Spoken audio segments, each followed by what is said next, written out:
Muy buenos días. Iniciando una semana, iniciando este día, y qué mejor forma de estar leyendo y escuchando la palabra de Dios. ¿Sabes? No se trata de que escuchemos palabras, sino más bien que escuchemos su voz. Porque hay una diferencia. Palabra es aquello que ya ha sido pronunciado, es aquello que está escrito, es una definición, es una palabra, es un concepto. Pero la voz es el sonido que lleva en sí la palabra. Me gusta mucho todo este juego de entre palabra y voz. Juan el Bautista dice: yo soy la voz que clama en el desierto. Jesús es la palabra, Jesús es el verbo. Pero en esta ocasión Jesús en el Evangelio dice que mis ovejas escuchan mi voz. Porque no se trata solamente de entender una palabra, sino de sentir, de escuchar su voz. De entre muchas palabras, solamente su palabra es la que nos da vida. De entre muchas voces, solamente su voz es la que nos guía. Por eso es importante que cada día nosotros nos detengamos para poder descubrir la verdadera guía que necesitamos en nuestro diario vivir. Escucha con atención este evangelio, que es continuación del que leímos el día de ayer en la misa. Está en sintonía, así que no creo que sea casualidad. Algo Dios nos ha de querer decir, por lo menos a ti que estás escuchando este video, y a mí que cuando hice esta meditación, Dios en verdad habló a mi corazón. Qué importante es escuchar su voz. Dice así: en aquel tiempo, Jesús dijo a los fariseos: yo soy el buen pastor. El buen pastor da la vida por sus ovejas. En cambio, el asalariado, el que no es el pastor ni el dueño de las ovejas, cuando ve venir al lobo, abandona las ovejas y huye. El lobo se arroja sobre ellas y las dispersa, porque a un asalariado no le importan las ovejas. Yo soy el buen pastor, porque conozco a mis ovejas y ellas me conocen a mí, así como el Padre me conoce a mí, y yo conozco al Padre. Yo doy la vida por mis ovejas. Tengo además otras ovejas que no son de este redil. Es necesario que las traiga también a ellas. Escucharán mi voz y habrá un solo rebaño y un solo pastor. El Padre me ama porque doy mi vida para no volverla a tomar. Nadie me la quita. Yo la doy porque quiero. Tengo poder para darla y lo tengo también para volver a tomar. Este es el mandato que he recibido de mi Padre. Es un texto muy hermoso. Es continuación del de ayer. Y es que si recordamos tantito el de ayer, hablábamos de la figura de la oveja. ¿Recuerdas? La oveja, que es un animal que no se puede defender, que no tiene buena vista, que necesita de cuidados, que necesita y depende totalmente del pastor. Pero el día de hoy vemos la parte del pastor. Sí, una vez que ya reconocimos muy bien que necesitamos a un pastor, que necesitamos quien nos cuide, ahora necesitamos ver muy bien quién es el pastor y qué voz es la que vamos a seguir. Ayer Jesús decía: mis ovejas escuchan mi voz y me siguen. Hoy Jesús está hablando del rol del pastor en contraposición del asalariado, que es el que solamente trabaja por dinero. El pastor, alguien pudiera decir: bueno, pero el que le pagan por pastorear las ovejas, pues también es pastor al fin y al cabo, ¿no? Sí y no, porque aquí Jesús lo está hablando de vocación. Cuando tú tienes la vocación de ser pastor, vas a estar con las ovejas, llueva, truene, relampaguee, porque lo haces porque esa es tu vocación, eso te apasiona, eso te ama, ahí encuentras tu sentido. En cambio, cuando lo haces por dinero,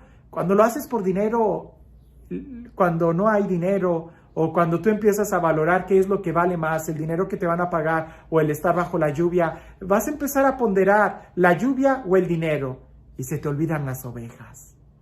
Por eso recuerdo que en el proceso de discernimiento vocacional o de discernimiento de carrera, esto es, antes de que yo entrara al seminario, estudié una carrera civil, una licenciatura, Y recuerdo que en la preparatoria nos hablaban mucho de esto. Nos decían, tengan cuidado, no vayan a escoger una carrera pensando en el dinero que van a ganar al ejercer esa profesión. Porque si lo haces así, si escoges una carrera, una profesión que no te gusta y estás pensando en el dinero, no va a haber dinero que te pague tanto sufrimiento. En cambio, si escoges una carrera, una profesión que te gusta, que te apasiona, entonces vas a darte cuenta que te están pagando por hacer nada, por hacer lo que te gusta. Y hay una gran diferencia. Aquí se trata, y Jesús dice, el que es pastor o el que es asalariado. Y Él pone algunas normas o algunos puntos que debemos de revisar. El pastor lo hace por dinero. El pastor lo hace por amor a las ovejas. El asalariado lo hace por dinero. Ya desde ahí vemos completamente una diferencia. El pastor permanece aún en el peligro. El asalariado no. El asalariado huye cuando ve el peligro, porque no vale su vida el peligro. En cambio, el pastor no encuentra una razón de existir, una razón de vida sin las ovejas. Así que va a defender las ovejas, porque en eso está su razón. El pastor va a permanecer aún en el peligro. Al pastor le importan las ovejas. Ayer decía que las llama cada una por su nombre. Le importa cada oveja. El asalariado, ¿qué es lo que le importa al asalariado?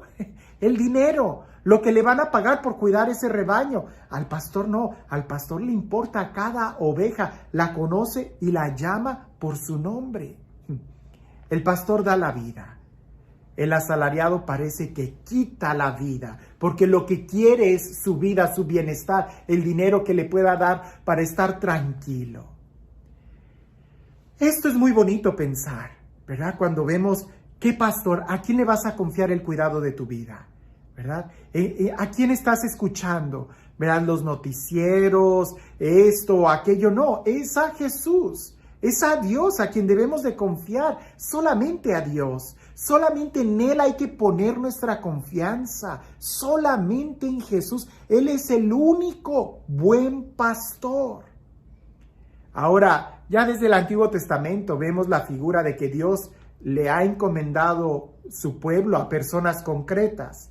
Y siempre vamos a pensar en el obispo, ¿verdad? En el papa, en los sacerdotes, ¿verdad? Incluso aquí en Estados Unidos, en inglés, al párroco se le dice pastor. Y para mí es una palabra muy fuerte, porque en español pastor es el pastor de las ovejas. En inglés es shepherd, que bueno, es el pastor, pero el encargado, el párroco, el que pastorea, es una expresión muy fuerte. Y para nosotros es importante ver esto. ¿Soy pastor o soy asalariado? ¿Lo hago por amor o lo hago por dinero, por comodidad, por esto y por aquello? ¿Qué es lo que me mueve? Pero detente un momento. Esto también lo podemos llevar a nuestro diario vivir. Tú lo puedes llevar a tu diario vivir. ¿Eres pastor en tu familia o asalariado? ¿Y eso cómo lo adivino, padre? Pues soy padre de familia. Jesús dice, yo doy la vida, nadie me la quita, yo la doy. El pastor es el que da la vida. ¿Tú le das el tiempo a tus hijos o sientes que ellos te lo están quitando? En tu ministerio, ¿tú ofreces tu tiempo o sientes que te lo están quitando? Si sientes que te lo están quitando, si sientes que tus hijos te quitan el tiempo, que tu esposa o tu marido te quita el tiempo, que tus papás te quitan el tiempo, ten cuidado, porque puede significar que estás viviendo la vida de un asalariado y entonces no vas a encontrar la felicidad. En cambio, si tú eres capaz de dar la vida sin que te la quiten, sin que te la pidan, entonces estás sabiendo que eres pastor. Cuando en tu trabajo eres capaz de poner ahí tu corazón, tus emociones, cuando lo haces por gusto, por servicio a la comunidad, cualquiera que sea tu trabajo, al final de cuentas tiene una repercusión en el servicio a la gente. Si lo haces con ese sentido, por supuesto que vas a encontrar una realización. He visto algunos videos de algunos países donde, por ejemplo, maestros, que es impresionante, maestros que han durado semanas, meses, sin recibir un salario, un sueldo, y ellos seguían yendo y los alumnos y los padres de familia, cuando se enteran de esas huelgas que hay en el magisterio o de esas cosas, y graban esos momentos donde le dan un regalo al maestro por tantos meses de estar trabajando sin recibir un salario, un sueldo, y cómo ellos muestran tanta gratitud, tanto amor. Doctores que lo hacen de una manera incondicional, sirviendo. ¿Cuántos doctores no he sabido yo que dan consultas gratis? Porque su vocación es ayudar y su paga es ver que el hermano crezca. Claro, ahorita estamos hablando de la intención con la que tú haces las cosas. No te vayas a querer abusar y señalar a los demás. No. San Pablo lo dirá, todo trabajador tiene derecho a un salario. Pero aquí se trata de tu intención. ¿Lo haces por amor, por alegría, o lo haces buscando solamente un dinero? Cuando estás con tus hijos, ¿lo haces, das la vida o te la están quitando? Es importante que veamos a Jesús. Él es el buen pastor. Y este Dios, el Dios que nos ama, el Dios que da la vida por nosotros, el Dios que nos da vida y vida en abundancia, que sea Él quien el día de hoy nos bendiga. En el nombre del Padre, del Hijo y del Espíritu Santo. Cuentan por ahí que un hombre pobre, un peregrino, fue a una iglesia, a un santuario, y como llevaba muchos días haciendo ese peregrinaje, pues ya estaba totalmente desalineado, y ve que hay un barbero que está haciendo su servicio. Y él se acerca y le dice, buen hombre, no tengo dinero, ¿podrías arreglar mi barba y mi cabello? Y aquel hombre le dice con mucho gusto, y lo hace muy bien, y lo deja ir. Aquel, al no cobrarle nada, se sintió tan agradecido que dijo, hoy todas las limosnas que junte voy a ir y se las voy a dar a aquel barbero que me hizo este servicio sin recibir ningún centavo a cambio. Cuando él juntó muchas limosnas, y aquel día fue un día muy bueno en limosnas, logró juntar una bolsa con muchas monedas y va y se las va a devolver al barbero. Y el barbero, cuando las ve, dice, pero ¿qué clase de persona eres? ¿Cómo se te ocurre pagarme con dinero algo que hice con amor? Qué bonito. Cuando tú haces las cosas por amor, no hay dinero que le alcance. Hagamos las cosas con amor y nuestra paga será mucho más grande, porque aquel nos ha servido por amor. Jesús nos ha dado su vida por amor. No pretendas pagarle a Él con cosas, sino más bien con amor, porque así es como nosotros debemos de vivir, movidos siempre en la libertad del amor. Que tengas un excelente día.